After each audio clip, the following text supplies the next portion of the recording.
Hey, it's Rob Levy again with the Rob Levy Real Estate Team here in Portland, Oregon. What I wanted to talk to you about in this video is, should I be worried about house prices crashing based on what's going on right now with all of this appreciation and just a booming real estate market? I've got 6 reasons why this shouldn't be the case, and I want to share those with you right now, so hang tough for a second. So first, and I've got little charts popping up, and I'll have one popping up here in a second talking about this, but first is mortgage standards are simply not what they used to be. So back in 2005, 2006, 2007, I mean, we all saw this. Hey, borrow up to 125% of your home's value. And I remember thinking at the time, this is not going to end well. Well, that's exactly what happened. Standards were loose. There was loans that people used to call fog and mirror, get a loan. It was extremely easy to get a mortgage, and that has not been the case ever since then. The mortgage industry is very, very, if not over tightened down, and standards are nothing like they were back then. So take a look at this chart, and you can see for default risk that I've just been showing here, and that shows that we simply don't have those sort of problems right now. The second thing is prices are not soaring out of control. Yes, I know 2020 was a little unpredicted, and as you can see on this chart here, these are national standards, by the way, prices haven't gone absolutely crazy for all of the years leading up to it like they did in the past. So we haven't seen that going on. I know, speaking in the Portland, Oregon area, where I've been a top realtor for 32 years, last year was 11.9%, so that was quite a bit, but we don't see that continuing this year. The third one is really interesting, and it's that we don't have a surplus of homes on the market. Last time around, we had a ton of homes on the market, a whole lot of inventory, and builders are building like crazy, and there's just a ton of new inventory. So what that meant is, as soon as things slowed down, a builder lowered his price, then all the other houses wouldn't sell for the same price, and you know what happens then. So again, seeing on this chart above here, we simply don't have the inventory issues that we did last time around. And number 4, and this is related, and I kind of touched on this, and that's that new construction isn't making up the difference for the inventory needed.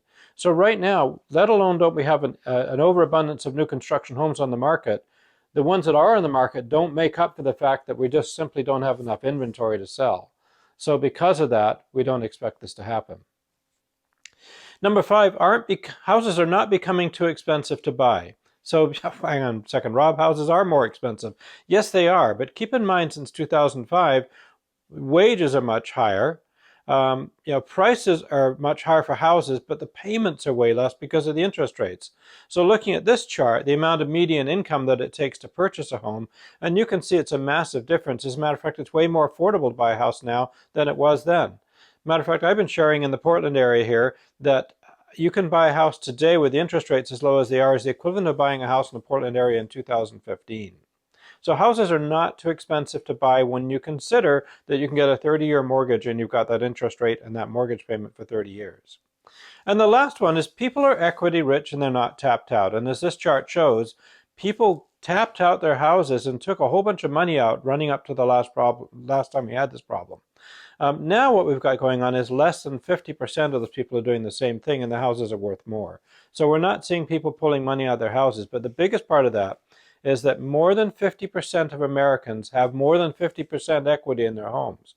What does that really mean? That means that if you get into a lot of trouble and you can't afford to make your house payment, and your house is worth $400,000, let's say, but you only owe $2, it's not going to go back to the bank. You're going to sell the house in a regular method with a realtor like me, take your cash and move on. So we're not going to see a massive foreclosure problem like we saw last time, which is where people had overextended their houses. So I'm happy to share how that affects the Portland market here. We talked about inventory. Inventory in Portland right now is running around a month. So yeah, it's still a seller's market. By the way, the numbers that we like to use as realtors are 5.5 to 6 months of inventory is considered a fair and balanced market. So right now it's still a seller's market, but it's also an amazing time to buy because the rates are so cheap. So if you have any questions on this, by the way, click on subscribe down below. Love for you to get my videos on a regular basis, and also click on share and share it with a friend if you've got anybody interested in learning more.